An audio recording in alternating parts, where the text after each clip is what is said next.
Oi, eu sou Maria Malu.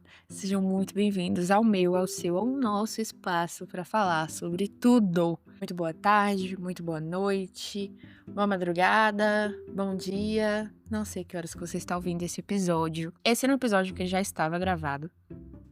Só que, quando eu fui editar, eu estava falando com tanta insegurança, com medo de esquecer algumas coisas, sem muita certeza do que eu queria trazer. E aí, eu tava falando muito embolado, eu tava falando muito baixo, eu não tava conseguindo nem editar, quanto mais vocês escutarem depois. Porém, esse é um episódio que eu tenho certeza que nasceu no coração do Senhor, porque eu virei à noite refazendo tudo.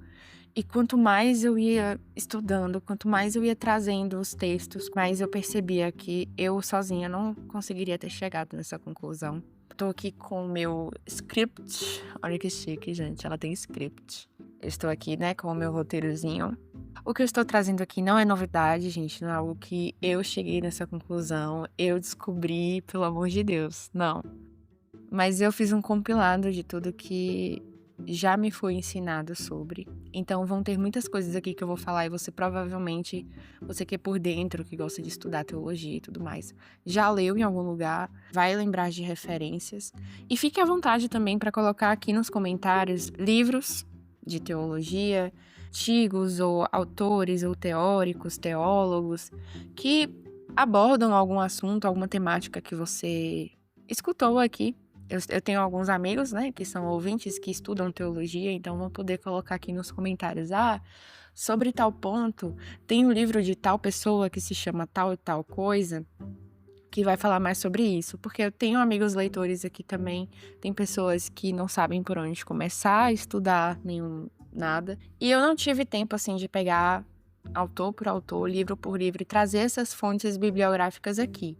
Porém, eu vou me esforçar para que eu possa fazer isso com o maior cuidado, o maior zelo das próximas vezes. Mas você já sabe que o meu podcast, ele é um lugar para eu falar minhas opiniões, para eu trazer minhas visões, para eu compartilhar tudo que diz respeito sobre mim, né?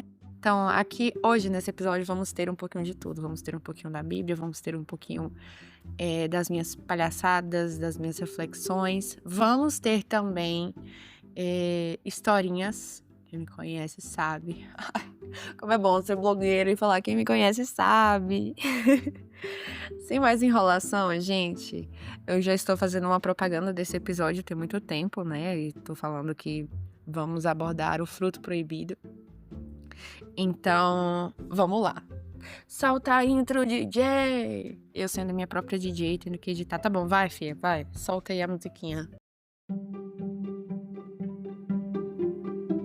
Antes de falar sobre o fruto proibido e a árvore, nós precisamos falar sobre quem criou. Por quê, gente? A gente nunca vai entender a criação e os propósitos da criação se a gente não compreender antes a essência do Criador. Eu não posso explicar nada que existe a partir dele mesmo. Por exemplo, eu não consigo explicar a caneta por ela mesma. Alguém criou a caneta. Existe um motivo para a caneta ter sido criada e existe um propósito pelo qual ela foi criada. Mas a caneta por si só, ela não tem uma explicação, ela só existe, ela só está lá.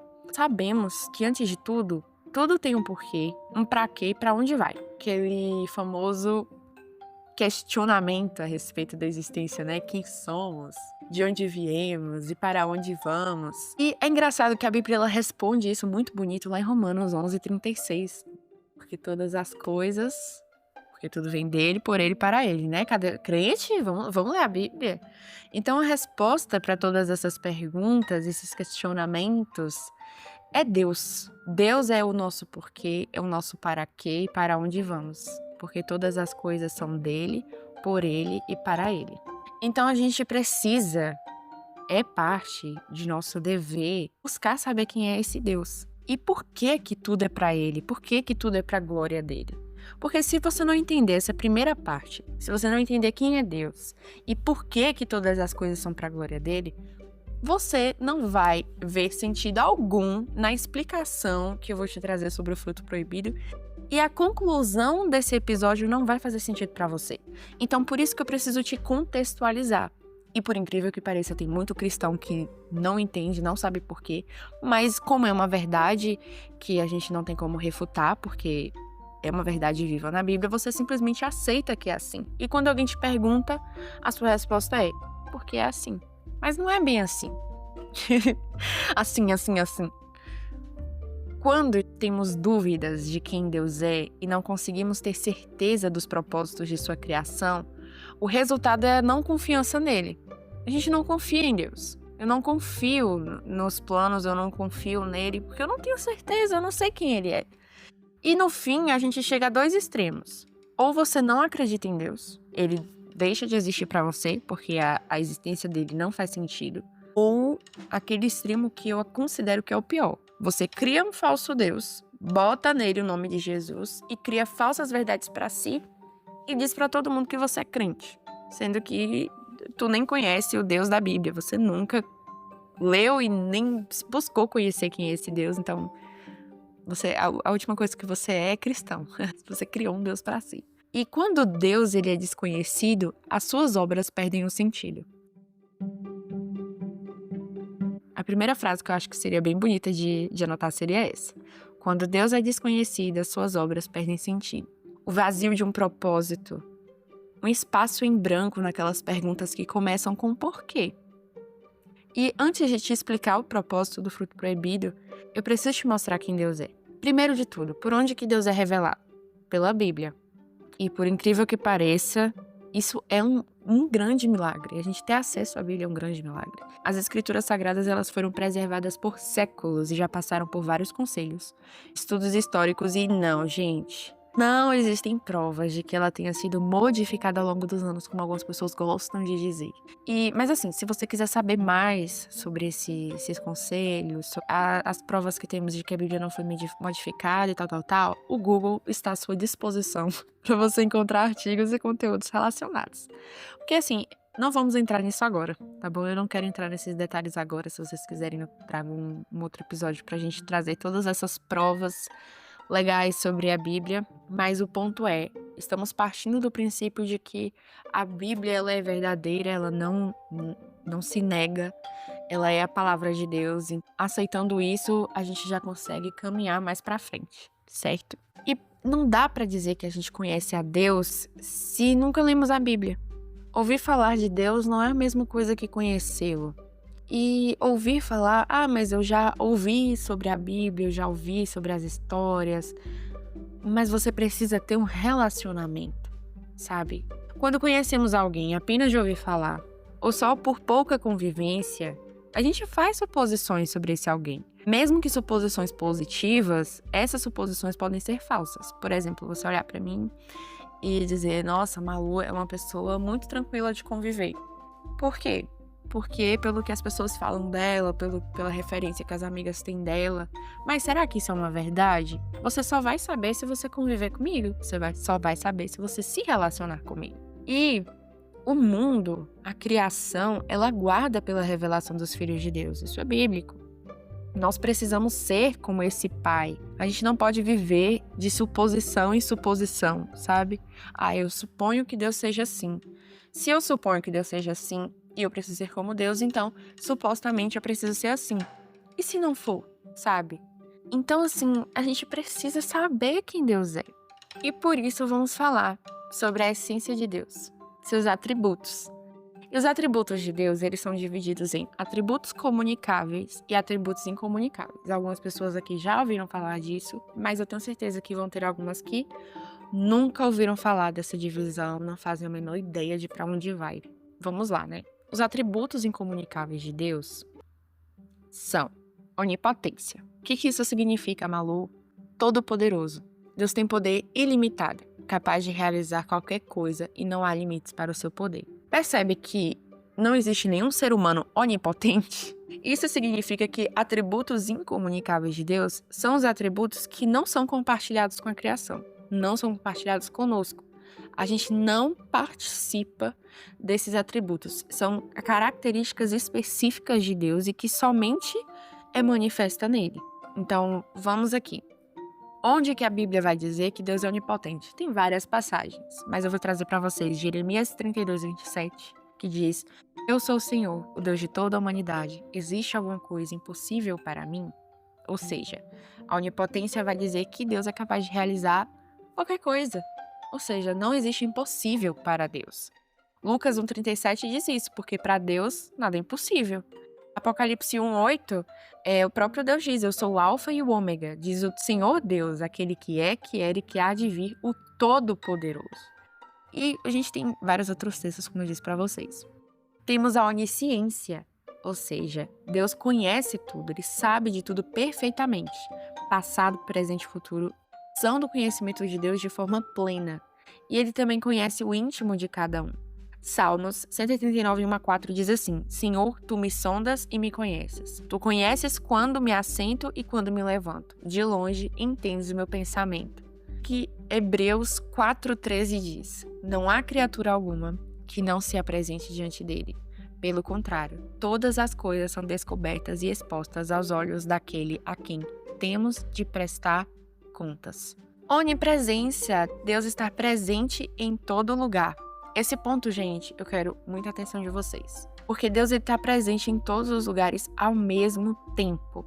E por isso, existe um esquema que as pessoas apresentam de que o mal é a ausência de Deus. Que o mal existe onde Deus não está presente. Mas isso é falso.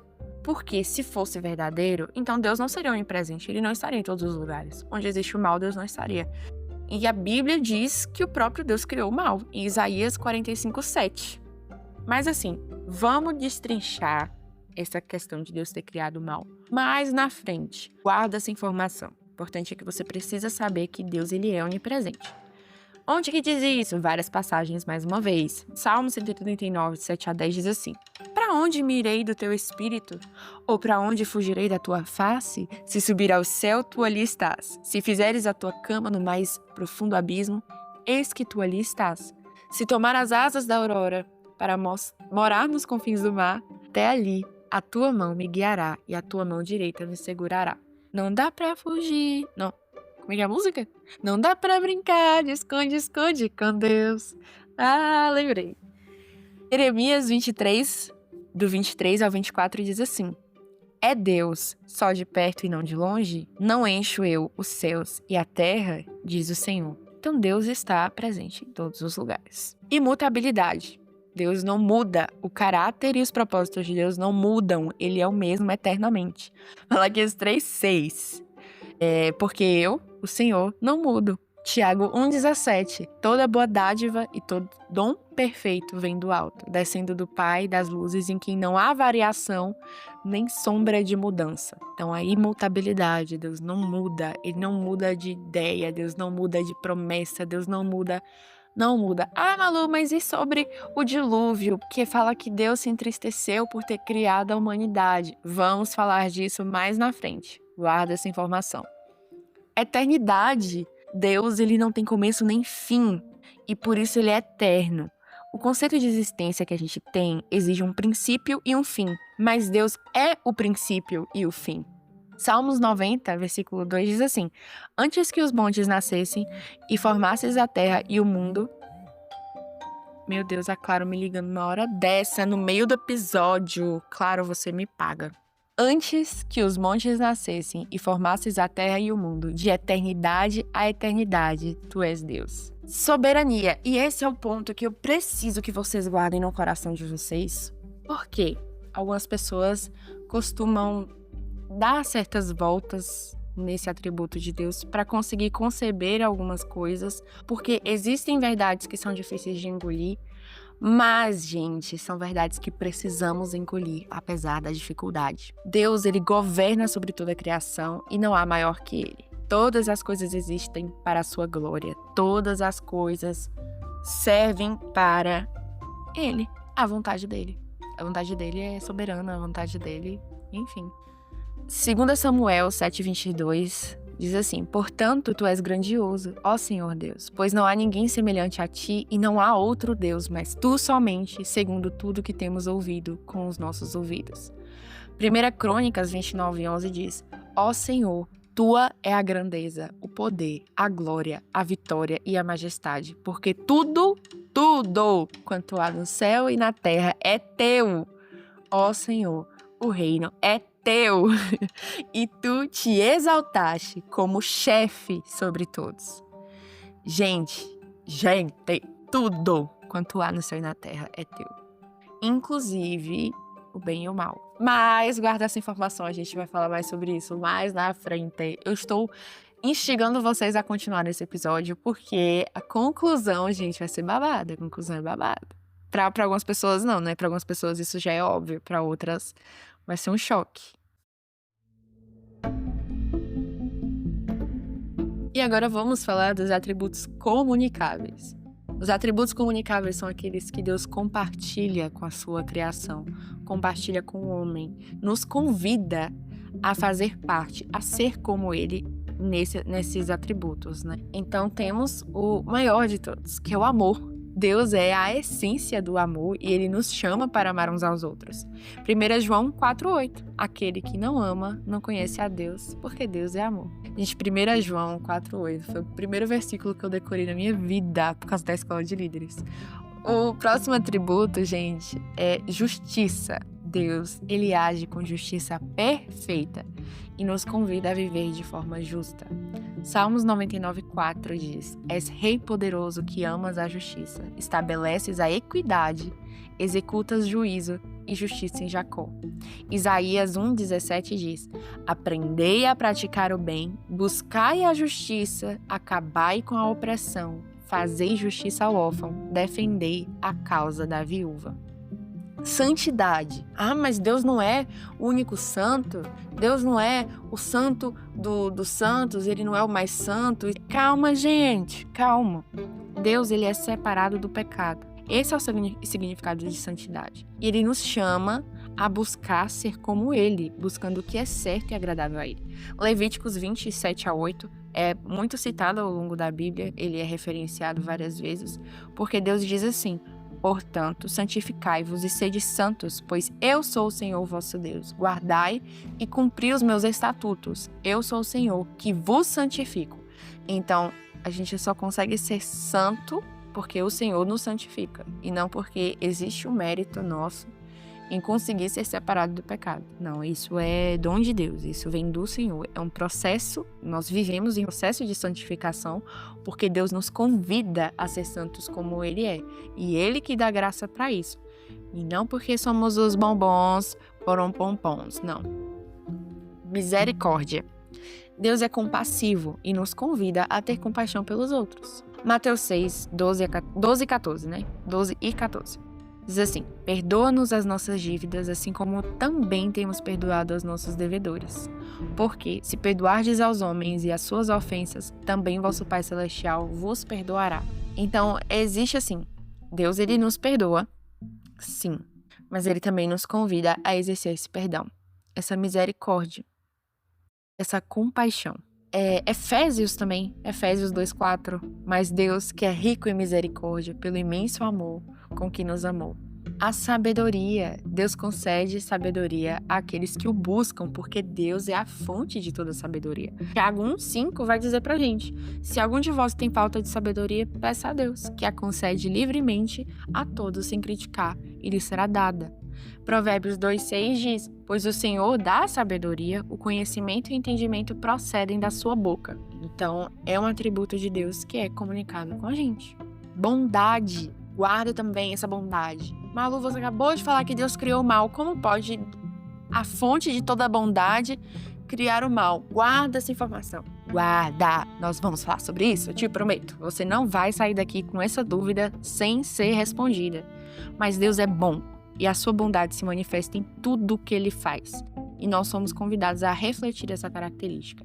Salmos 25,6 diz: Senhor, lembra-te da tua compaixão e da tua bondade, pois são eternas.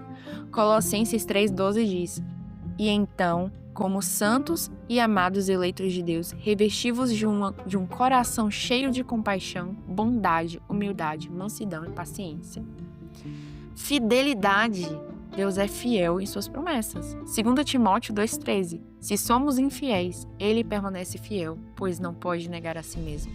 Isso é muito lindo, né? Mesmo quando a gente falha com isso, com a nossa fidelidade, Ele, por não poder negar a si mesmo, permanece fiel. Hebreus 10, 23. Sem vacilar, mantenhamos inabalável a confissão da nossa esperança, pois quem fez a promessa é fiel. Entendendo, gente, os atributos de Deus, a gente vai poder entender por que Deus decidiu criar os céus, a terra e o homem. Porque se Deus é todas essas coisas que a gente acabou de citar, se essa é a natureza dele, ele vai expressar essa natureza e exercer a sua natureza independente, porque a criação é a expressão de tudo que Deus é. Todas as coisas vieram dele e tudo existe para glorificar a ele. E por isso todas as coisas voltam para ele. Deus, ele nunca precisou ser adorado. Além dele já possuir a adoração dos anjos, Deus, ele não carece de nada, não falta nada nele. Lembra que Deus é soberano, que está acima de tudo e de todos? Então por que Deus criou todas as coisas? Simples, para sua glória, para manifestar o seu amor, para manifestar a sua bondade, para manifestar toda a sua essência. Lembra que eu te disse que uma coisa que é uma coisa, ela simplesmente existe? Mas Deus, ele é eterno, ele é onipresente, ele é onipotente, ele é onisciente, ele é amor, ele é misericordioso, ele é justiça, ele é bondade.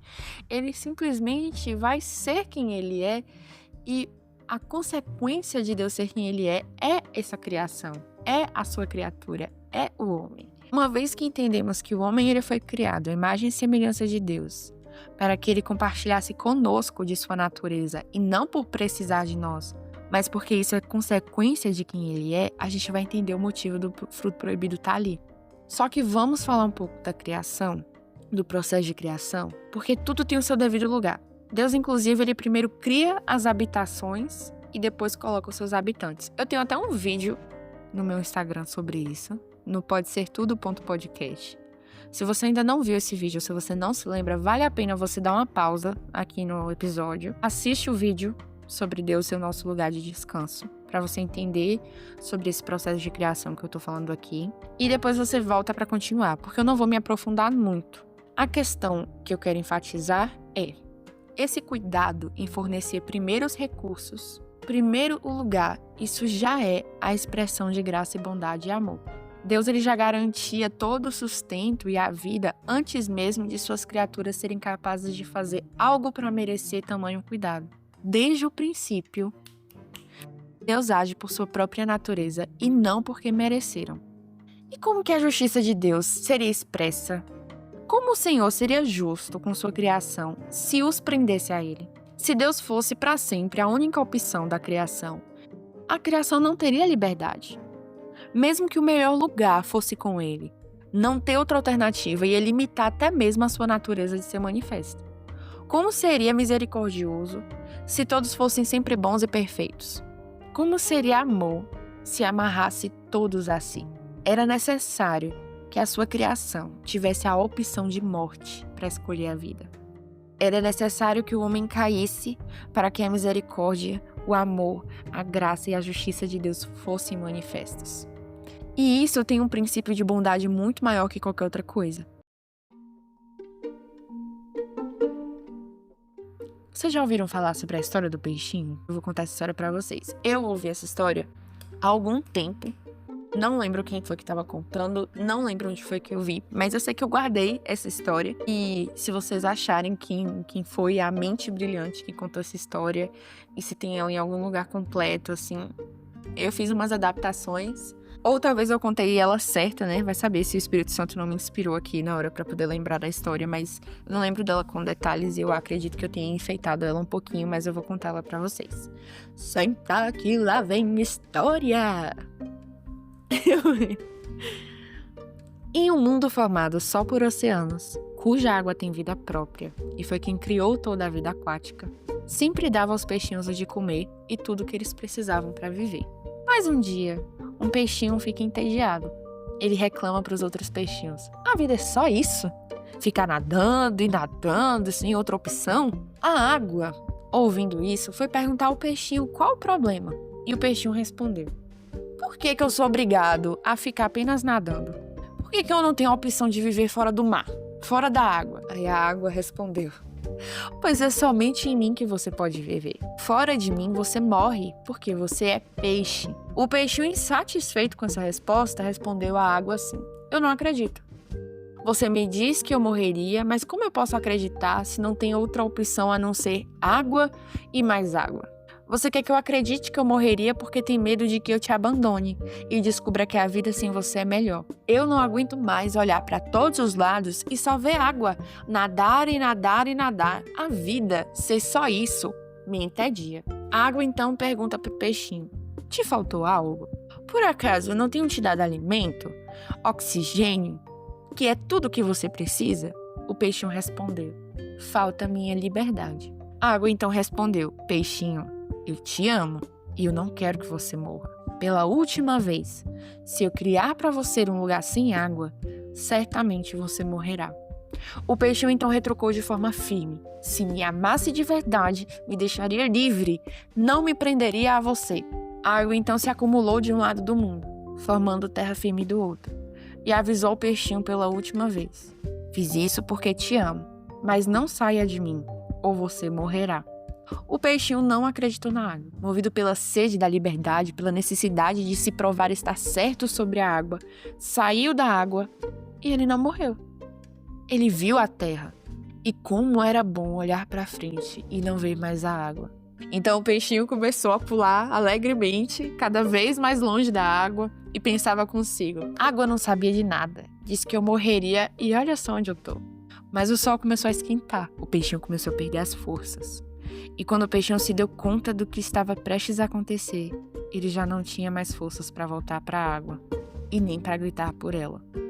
O peixinho demorou para perceber que, de fato, só tinha vida na água. Provérbios 29:1 diz: quem é repreendido e continua na sua teimosia, virá inesperadamente a sofrer a derrota, sem mais remédio.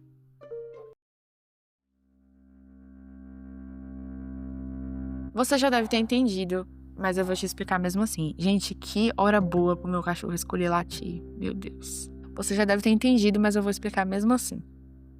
A água é Deus, o peixinho é o homem e a terra seca é o fruto proibido.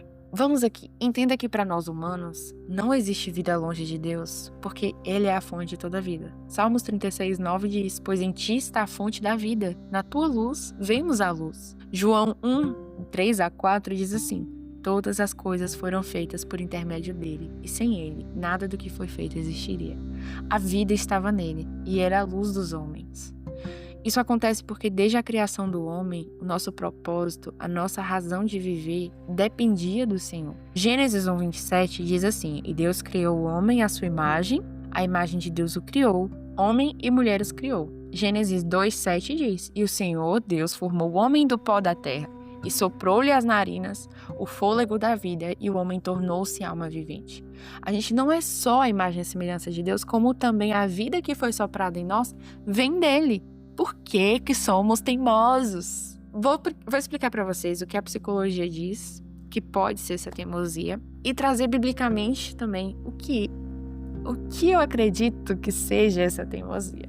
Ela é uma recusa persistente em mudar de opinião, de mudar de atitude ou de decisão, mesmo que tenham evidências contrárias ou argumentos válidos que exigem essa mudança, né? A incapacidade de mudar de hábitos, a dificuldade de modificar conceitos ou considerar pontos de vista alternativos. As pessoas que são teimosas, elas podem ter dificuldade em processar novas informações que desafiam suas crenças pré-existentes. Então, se eu sei que toda vez que eu calço sandália havaiana, eu chuto o cantinho da cama e isso machuca meu dedo, eu posso culpar a sandália e falar que eu nunca mais vou usar havaiana, porque eu já criei na minha cabeça que o que me faz bater o pé na ponta da cana, Meu Deus, que trava-línguas. O que faz o meu pé bater na ponta da cama é a havaiana e não a minha falta de equilíbrio. Então eu me recuso a usar havaiana, por mais que as pessoas me apresentem provas e evidências de que não é havaiana, eu já criei essa crença em mim, então não mudo enquanto a isso, né? Eu temo por isso. Pode ser também o desejo de controle. Ela pode estar ligada a uma forte necessidade de manter o controle sobre as situações, sobre as interações. E aí ceder ou mudar de ideia pode ser percebido como uma perda de controle. E aí isso gera resistência na pessoa, fazendo com que ela seja teimosa. Pode ser também um mecanismo de defesa. Pode ser uma proteção emocional contra o desconforto, contra o medo ou contra essa impotência, né? De não ter o que fazer, não ter controle. Manter firme uma posição, mesmo que irracional, ela pode ser uma forma de evitar esse lugar de vulnerabilidade. E assim, gente, ou seja, pode ser algo muito bom, a priori, funcionaria como um mecanismo de defesa. Se eu reconheço os padrões e eu me apego ao que já foi aprendido, sabendo que aquilo vai ser benéfico para mim, bom ponto. Porém, quando necessário contrariar comportamentos que são negativos para mim, que foram aprendidos, essa teimosia, ela pode atrapalhar esse meu desenvolvimento. Mas o que a Bíblia ela vai falar, então, sobre a teimosia? Na Bíblia, a gente vai ter alguns tipos de teimosia. Tem a teimosia que é repreendida, que é essa, né, do controle. Eu quero ter o controle, eu não quero que Deus tenha o controle da minha vida, eu não quero ceder, eu não quero ser vulnerável. E tem também a teimosia que é aquela do coração duro, o coração que não se dobra. E nesse caso, o próprio Deus faz isso no homem, para um propósito, que foi como aconteceu com o faraó no tempo de Moisés, que Deus endureceu o coração dele para que as 10 pragas viessem e ficasse claro para toda a terra que Deus é e que ele foi e sempre será o único Deus. Eu não lembro, Malu, ou então eu não conheço essa história. Gente, pelo amor de Deus, 2025, vocês nunca assistiram os 10 mandamentos da Record. Brincadeira. Mas o que acontece? Cada uma das pragas do Egito era como se fosse Deus dizendo pro faraó, pros egípcios e pro povo hebreu que ele era o único Deus. Então, se eles adoravam o sol, Deus fez ficar escuro. Se eles adoravam o rio Nilo, Deus fez virar sangue. Se eles adoravam, entendeu? Se tinha uma divindade, Deus pisou assim nos deuses do Egito para mostrar que ele era o único Deus. E isso só foi possível porque o faraó teve o seu coração endurecido. O faraó, se ele tivesse deixado o povo hebreu sair só com Moisés indo lá conversar com ele com lábia, o povo não teria tido o temor que teve, os egípcios não teriam o temor que tiveram, as nações não conheceriam o Deus do povo hebreu, o Deus de Abraão, Isaac e Jacó, como conheceram, graças a todos esses milagres, né? Essas pragas que o próprio Deus enviou. Alô, cadê a referência disso?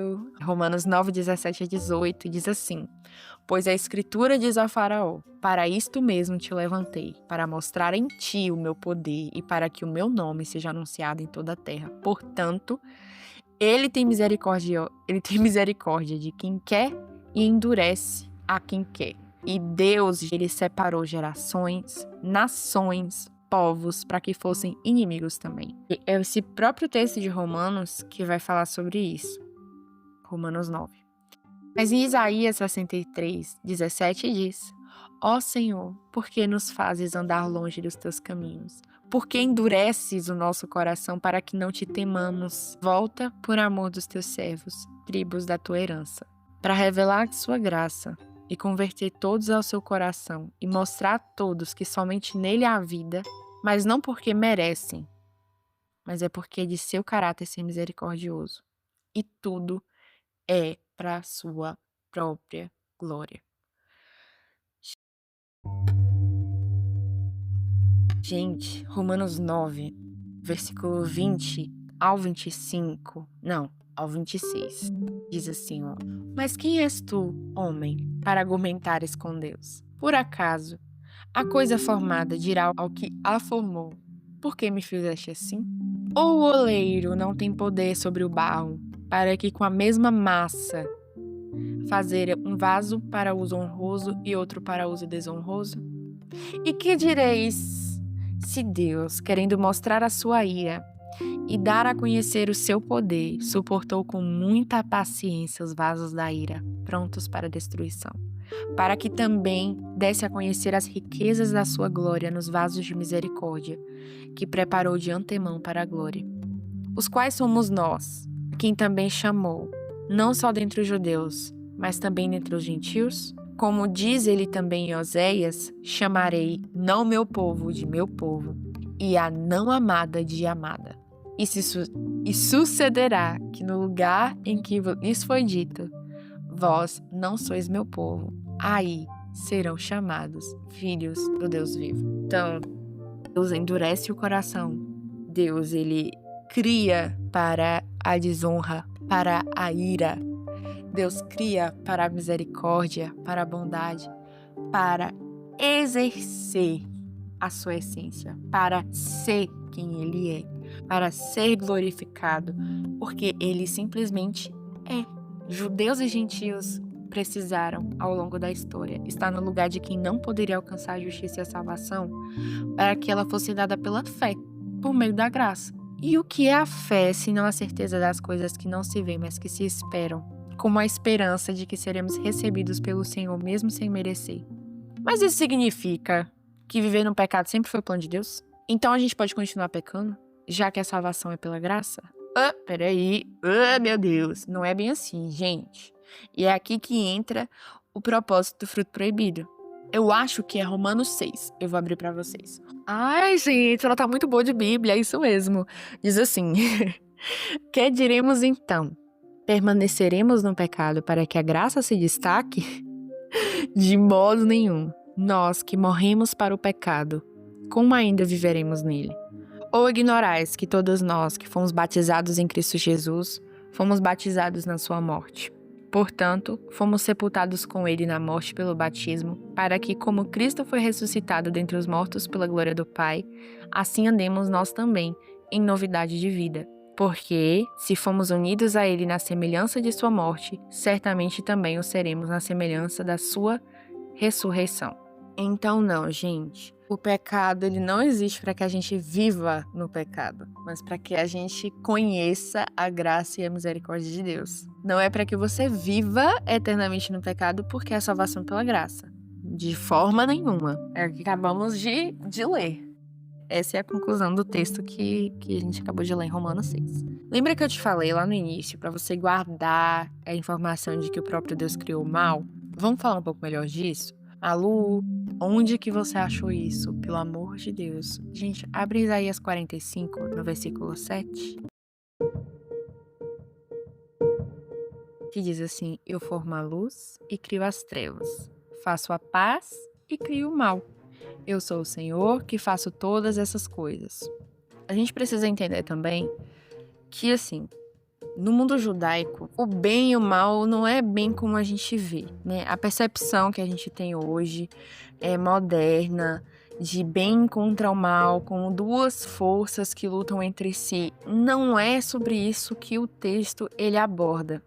Porque, de fato, gente, Deus sendo bom, ele não pode fazer algo que é mal nesse sentido, quando a gente coloca uma coisa contra a outra, né? Na concepção judaica, não existe um mal espiritual que se oponha a Deus. Bem e o mal não são forças externas, mas definições estabelecidas pela divindade singular em relação ao que é desejável ou não para nós. Então, esse texto de Isaías, ele mostra para nós que Deus é responsável por tudo e não existe outro poder para combater o Senhor.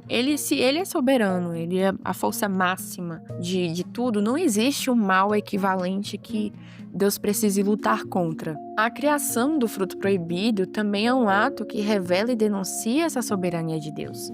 Porque se a gente assumir que existem coisas que foram criadas por alguém que não é Deus, ou que coisas fugiram do seu controle, ou que seguiram um plano diferente, a gente nega a Bíblia. Porque a Bíblia fala que Deus criou todas as coisas, então como pode existir algo que não foi criado por Deus? A Bíblia fala que Deus é soberano, então, e todas as coisas vivem e convergem através do seu poder, nada existe fora dele. Então, como poderia existir algo que fugiu dos planos de Deus? A gente nega esse atributo que é o mais importante, que é a soberania dele. O mal, gente, ele não é uma força contrária ao bem. Como a gente já acabou de dizer, não existe um Deus do mal que luta contra Deus que é bom. E o diabo, ele não possui esse poder de criação.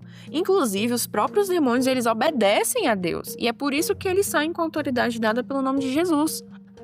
Quando Deus apresentou Jó para o diabo, o próprio diabo pediu permissão a Deus para tocar nele. Então, sim, o mal e o bem, eles cooperam para o bem. Eles cooperam para glorificar a Deus. Mas não é mal e bem em como foi construído no nosso imaginário. É mal e bem de coisas que a gente considera aceitável para a gente, não, como adversidades, como morte, como guerras, como perseguições, entende? Só que, assim, Deus ele não criou nenhuma dessas coisas para que elas fossem assim para sempre. Na verdade, elas existem para que o homem exerça os atributos compartilhados e que revelem a glória do Pai para a criação. Então, se existe fome, se existe guerra, se existem essas maldades, o homem, sendo a revelação de quem Deus é, deveria combatê-las. E como que a gente combate a injustiça, sendo justo? Como que a gente combate a fome, servindo em amor, abrindo mão do que é nosso? Mas aí existe um problema que entrou no mundo, que é o pecado. Porque o pecado nos tornou egoístas, nos impedindo de revelar o que era para ser a nossa natureza.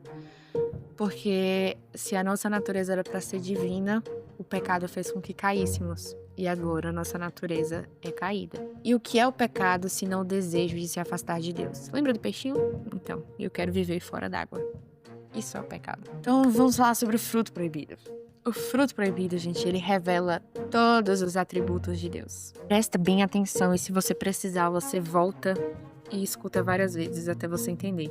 Deus, ele criou todas as coisas em perfeita harmonia, onipotência. Não por precisar de algo, mas para sua própria glória.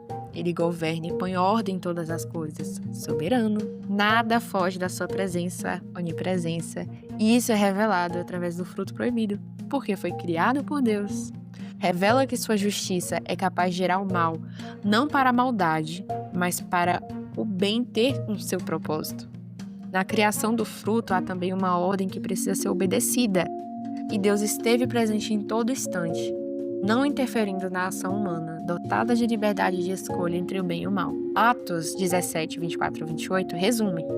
Diz assim: o Deus que fez o mundo e tudo o que nele há, Senhor do céu e da terra, não habita em templos feitos por mãos de homens. Tampouco é servido por mãos humanas, como se necessitasse de alguma coisa, pois é Ele mesmo quem dá a todos a vida, a respiração e todas as coisas. De um só, fez toda a raça humana, para que habitasse sobre toda a superfície da terra, determinando-lhes os tempos previamente estabelecidos e os territórios de sua habitação, para que buscassem a Deus e, mesmo tateando, pudessem encontrá-lo. Ele, de fato, não está longe de cada um de nós, pois nele vivemos, nos movemos e existimos, como também alguns dos vossos poetas disseram, pois dele também somos geração. Então, mesmo com a queda do homem, o desejo de Deus sempre foi amá-los e trazê-los para o caminho da vida por misericórdia e graça. Ele não se esconde para que o homem possa o encontrar, e ele também não se alegra de ver sua criação afundando na maldade e no pecado. Inclusive, foi por isso que não permitiu que comessem da árvore da vida. Lembra? Em Gênesis, quando o homem come do fruto, ele expulsa. Na verdade, ele não pede. Ele expulsa o homem e a mulher do jardim para que eles não comessem da árvore da vida e vivessem eternamente em pecado. E é por isso também que veio o dilúvio. Lembra que eu falei que a gente ia falar sobre o dilúvio? O dilúvio, gente, a tristeza do Senhor foi de ver o homem se afundando na própria maldade. E isso entristeceu o coração do Senhor. Eu acredito que não era sobre a humanidade, mas sobre para onde a humanidade estava caminhando, sabe?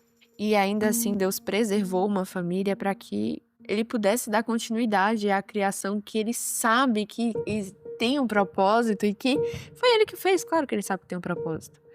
Depois do dilúvio, ele ainda reduziu a expectativa de vida do homem, reduziu a 120 anos. Por quê? Para que o homem não vivesse tanto tempo no pecado. Deus, ele não se alegra nisso. Mas ele permitiu porque era isso que o homem queria. O Senhor, ele não é um ditador. Ele é amor. Desde o princípio, gente, ele já sabia todo o proceder. Onisciente. Após a queda, ele foi o primeiro a profetizar sobre Jesus. Gênesis 3,15, quando ele está dando o castigo, sobre a queda, ele fala para a serpente, porém, inimizade entre ti e a mulher. entre a tua descendência e a descendência dela. Esta te ferirás a cabeça e tu lhes ferirás o calcanhar. É a primeira mensagem do Evangelho.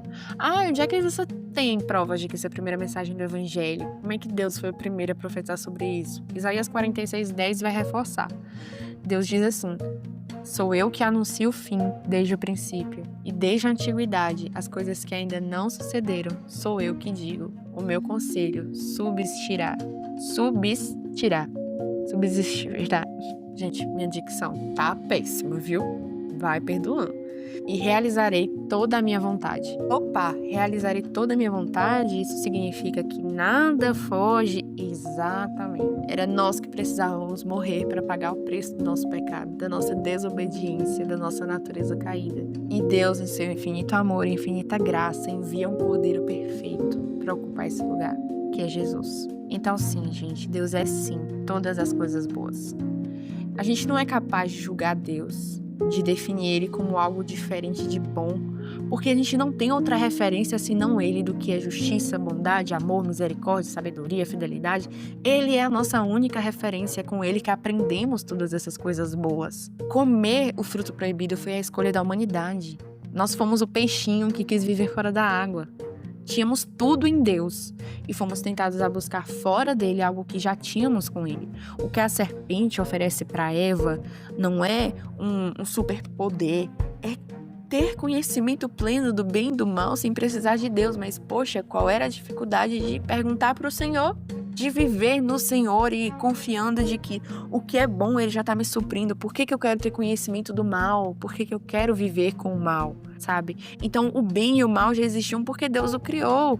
Mas o homem, quando ele tem conhecimento do mal, o homem escolhe fazer o que é mal. O homem quer fazer o que é mal. O homem é atraído por essa maldade, por esse desejo de ser independente do Senhor, pecado. O mal nasce em nosso coração e o pecado bate à porta como consequência da nossa escolha. Nós somos tentados, gente, por nossos próprios desejos de viver longe da vontade de Deus. Não porque Deus nos tentou, porque Deus não tenta a ninguém. Deus não tenta a ninguém. Deus não tenta a ninguém. E não podemos negar a soberania de Deus. Não podemos negar que sim, Ele criou todas as coisas e o fruto esteve ali para provar o coração do homem, não para tentar. Por exemplo, no final de tudo, Deus vai nos julgar. Aqueles que se arrependerem e nascerem de novo vão receber um novo corpo e viverão na nova terra. Não haverá mais dor, não haverá pecado. E a nossa vida aqui na Terra, ela nos prepara para a eternidade. Ela forja em nós esse caráter de filhos de Deus. O tempo que temos aqui na Terra é o tempo que temos para entender esse lugar e conhecer o Pai. A gente só vai entender a graça, o amor e todos os atributos de Deus quando uma vez entendemos que somos ruins. Uma vez que fomos exatamente como um peixinho. Mas no final dessa história, a água, vendo que o peixinho morreu, vai até ele. Devolve ele a vida. E o peixinho entende que a água sempre teve razão. E que o ama de verdade. Porque se o peixinho tivesse no lugar da água, não teria resgatado da morte. Teria o deixado lá. Depois de toda a afronta e teimosia. Mas é isso, gente. Deus é amor. Deus é bom. Deus é soberano. No fim, o fruto proibido não foi para testar o homem, sabe? Onde estaria a justiça de Deus se ele fizesse um teste sabendo que o homem iria reprovar? O fruto ele foi para provar o coração do homem. O que isso significa? Provar em que sentido? Se não é tentação, o que é essa provação? Isso significa que era o objetivo do fruto.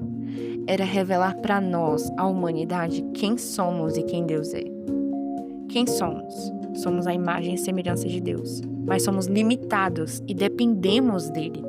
E quem é Deus? Deus é a fonte de vida e não podemos viver longe dele. A gente pode ter até a falsa sensação de liberdade, de vida abundante. Mas é passageiro. No fim, o melhor lugar sempre será com ele e nele. A gente não pode, gente, se contentar em ser como o peixinho que caminha para a morte. Não é isso que Deus desenhou para a humanidade, não foi isso que Deus planejou para a humanidade. Você desejar isso é você desejar algo contra o que é a natureza de Deus. Malu, então, se eu viver dessa forma, eu estou fugindo dos planos do Senhor? Não, você não está fugindo dos planos do Senhor. Você está desejando viver longe dos planos do Senhor. Mas não dá pra brincar de esconde-esconde com Deus, sabe? Não dá pra viver longe do amor dele, não dá pra se esconder. Se você, se você tá aqui, se você chegou até aqui nesse episódio, eu tenho certeza que existe um propósito. Talvez seja uma semente que está sendo plantada em você. Talvez sejam verdades que você precisava ouvir. Talvez seja um momento de preparação porque alguém vai te fazer uma pergunta como essa. Se Deus é bom, por que o mal existe? E você dizer, quem disse pra você que bem e mal são forças contrárias? Ou então era isso que te impedia de acreditar em Deus. Era isso que te causava crise, era isso que você não conseguia entender e conceber. Quem sabe? A Bíblia fala que Deus tem os seus escolhidos. E a nós cabe encontrá-los. Eu espero que você seja um escolhido. Eu espero que você se renda a essa voz que te chama, a esse amor que vem do Senhor. E entenda que Deus, ele não pode ser mentiroso consigo mesmo, sabe? Ele não pode ser falso para si mesmo. Ele não pode negar uma essência para revelar outra. Quando falam assim, mas Deus é amor. Ok, mas a justiça do Senhor também é revelada no amor. Deus estipulou que o preço do pecado seria a morte, então por que não morremos? Mas alguém morreu para pagar esse preço. Deus, ele também foi misericordioso, ele também foi bondoso. Mas entendam, gente, que ser como o Senhor, ser filhos de Deus, é abrir mão totalmente de quem somos. É abrir mão desse nosso desejo de ser livres, desse desejo de ser independente, desse desejo de fazer as coisas por nós. Porque senão a gente vai continuar vivendo como Adão e Eva, comendo do fruto proibido, querendo viver longe do Senhor, querendo uma vida de pecado, porque nos dá essa falsa sensação de liberdade. Esse foi o nosso episódio. Aqui pra mim tá dando 1 hora de episódio bruto. Talvez eu vá editando e fique ainda maior. Mas vocês gostam quando eu faço episódios longos assim, porque vocês vão escutando ao longo do dia, vai escutando enquanto lava uma louça. Tem alguns temas que eu quero trazer com vocês, algumas histórias da Bíblia que eu quero trazer pra vocês. E agora que eu estou de férias, eu vou conseguir fazer isso com maior empenho, com maior frequência. Eu não prometo um episódio por dia, tá, gente? Mas assim, se eu quiser fazer uma coisa bem boquinha, dá pra ficar postando assim um episódio por dia. E eu quero agradecer também a vocês, gente. A retrospectiva no Spotify Creators foi linda. Eu postei algumas coisas no Instagram, né? E assim, me surpreenderam, tá? Teve um episódio nosso que teve umas 60 reproduções. E eu falei, não é possível. Não é possível, 60 reproduções. Gente, muitos compartilhamentos. E eu peço para que vocês continuem assim, engajando bastante o nosso espaço, né? O Pode Ser Tudo. Que vocês me deem sugestão de temas, de coisinhas. Eu não prometo seguir todos, tá? Tem um pessoal mandando eu reagir a algumas coisas que parece até que é hater. A gente fica pensando, né? Fã ou hater? Parece mais hater. Mas, assim, eu entendo que é legal, né? A gente tá aqui conversando e dividindo nossas opiniões. Como se estivéssemos numa ligação onde eu estou agora no meu momento de dar o meu monólogo. Mas, enfim, gente... Muito obrigada por todo o carinho, obrigada por estarem aqui, não me deixando falar sozinha. E Deus abençoe vocês. Eu espero que esse episódio tenha sido tão bom pra vocês quanto foi pra mim, de pensar ele, de estruturar. E eu acho até que esse episódio foi tão mais assim, que até a minha dicção ficou melhor. Meu Deus. Ai, é uma delícia, gente, editar um episódio assim limpinho, sem muitos vícios de linguagem. Ai, que perfeição. Eu acredito que isso também é prática, né? Vai chegar um momento em que a minha dicção vai estar boa, que eu não vou ter mais nenhum problema de... Como é que é o nome daquelas palavras? Palavras de preenchimento, né? Se vocês quiserem me cancelar também, manda esse episódio pro seu pastor e perguntar, procede, é isso mesmo? E existem coisas que você falaria diferente, que você mudaria? Sabe por quê, gente? Eu não tô aqui como professora de teologia, não estou aqui como detentora de toda a verdade, eu estou compartilhando com vocês o que eu aprendi. E eu entendo que o conhecimento, ele é algo que também pode ser transformado. Eu posso ter uma opinião hoje e amanhã eu discordar da minha própria opinião. E tá tudo bem, a gente tem que ter essa flexibilidade também, entendendo que existem verdades universais que a gente não pode negar, que a gente não pode ser flexível quanto a elas, mas existem conceitos, existem certas coisas que a gente pode sim colocar em análise, né? Colocar à prova, colocar as verdades à prova, testar aquilo que é verdade mesmo. ser um grande cientista da vida e tá tudo bem a gente errar, porque é errando que se aprende, não é mesmo? Beijão, família!